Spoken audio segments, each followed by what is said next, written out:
Let's examine one of the simplest and one of the most important RC circuits. Here I have a resistor connected to a capacitor with the bottom plate of the capacitor grounded.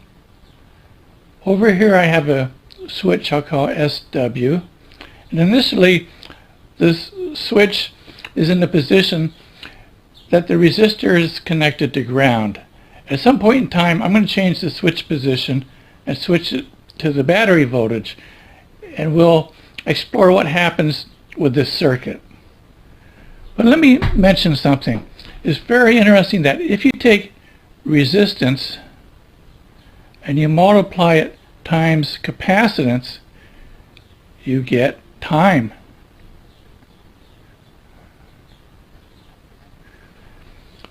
In fact, the resistance of this circuit times the capacitance of this circuit is called the time constant.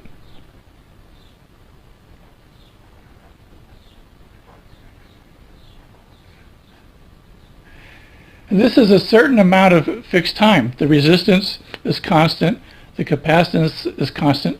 We end up with a fixed time constant. So let's examine what happens when I change the switch position to the battery voltage.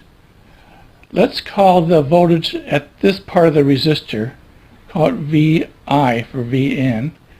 The voltage, the top plate of the capacitor, let's call that VO for Vout.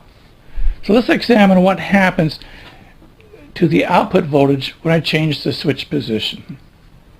Let's plot voltage versus time. So here we have volts, and here we have time.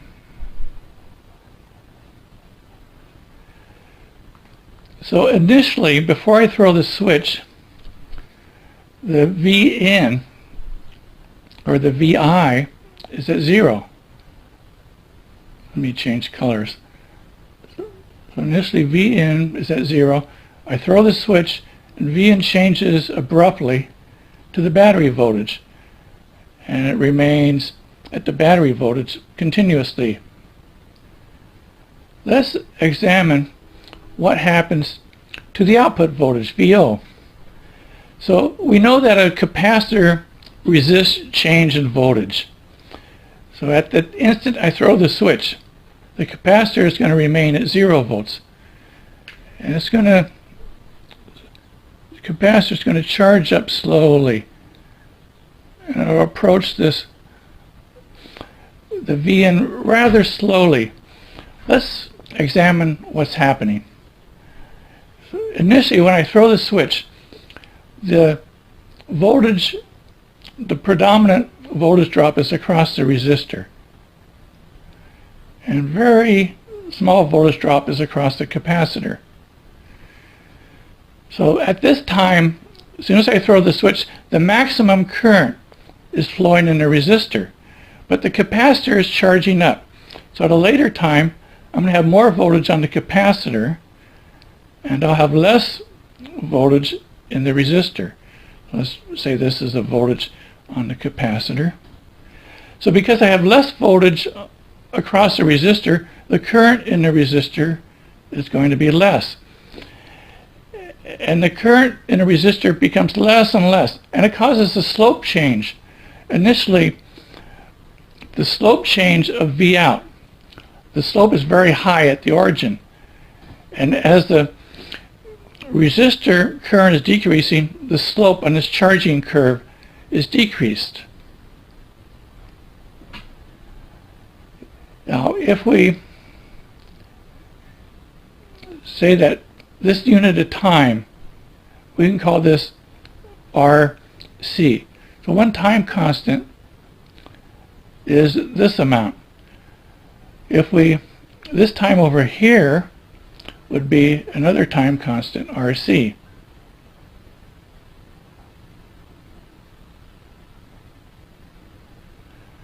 And again, if we take another chunk of time here, this would be another RC. So this circuit here at this point is charged up 3 time constants. At this point has charged up 2 time constants. At this point has charged up 1 time constant. We can write an equation for this V out versus V in. This is V out, this is V in, or VI.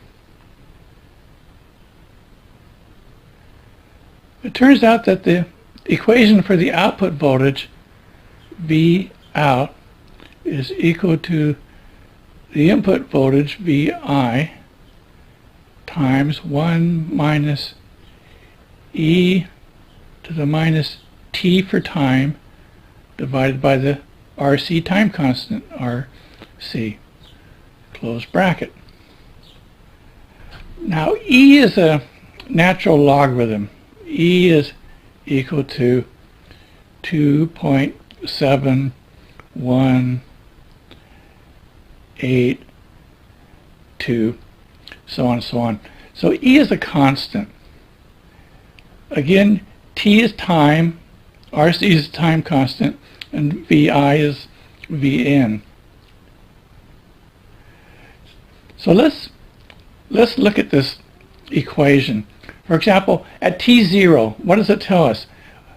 At T0, we know that the exponent is raised to the 0 power, which is equal to 1. So this second term becomes 1. 1 minus 1 is 0. So 0 times Vn gives us a V out of 0. So at time t equals 0, this equation seems to work. As the time becomes very, very long, this E term becomes 0. It approaches 0, and so the output voltage in that case approaches VI. So that seems to work. So if we look at T0 and T very long, this equation seems to work. So let's examine a certain point in time for this curve. Let's say that we give it an input voltage, VI. VI stays constant, and the output, V out, starts charging up, so on, etc. Let's find a point where the output is half the input voltage. Let's find the point right here. Now this is a useful point for a lot of different circuit designs. So let's see if we can find that point in the curve. Now, when the output voltage is equal to 1/2 the input voltage, this term here will be 0.5. 1 minus 0.5 is a half, times Vn gives us a V out of a half. So if we set this E minus T divided by RC equal to 0.5, and we solve for T, we can find out this time here, T, as a function of the time constant RC. So if we take the natural log of each side, and I'll take the natural log of this, I get minus T equals the minus T divided by RC is equal to the ln of 0.5. So let's see, time is equal to minus RC ln of 0.5. So if I take the natural log of 0.5, that comes out minus 0.69 3, and minus times the minus gives us a plus, so this is RC. So the time to get halfway up the waveform is 0.693 times RC, which is a useful value to remember. Let's review our findings. If we have a resistor and a capacitor, we ground the capacitor, we apply an input voltage. Say it goes from 0 to some voltage, we just call it 1 volt, 0 volts. We know that R times C is equal to time, or RC is in units of time. So if we have a resistor of 1 ohm times a capacitance of 1 farad, we get 1 second of time. If we change the units, instead of ohms, if we use k ohms, and instead of farads we use picofarads, we get a different unit of time. We get nanoseconds. And a nanosecond is a very small unit of time. It's like 10 to the minus 9 power seconds. So light travels approximately a foot in a nanosecond, and light travels very, very fast. So to summarize, we know that the output response will do something like this. It'll charge and approach a final value.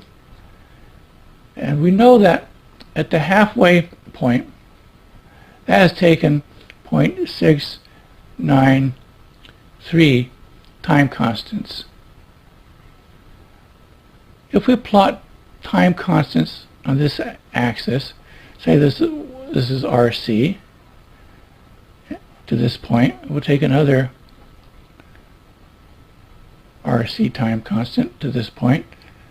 Let's take a third RC time constant to this point. It turns out that at 3 time constants at this point in the curve, it's still not fully charged. It's at about 95% of the final charge. At 2 time constants, we are at about 86.5% of the full charge. At 1 time constant, we are at this point, and that's about 63.2% of the final value.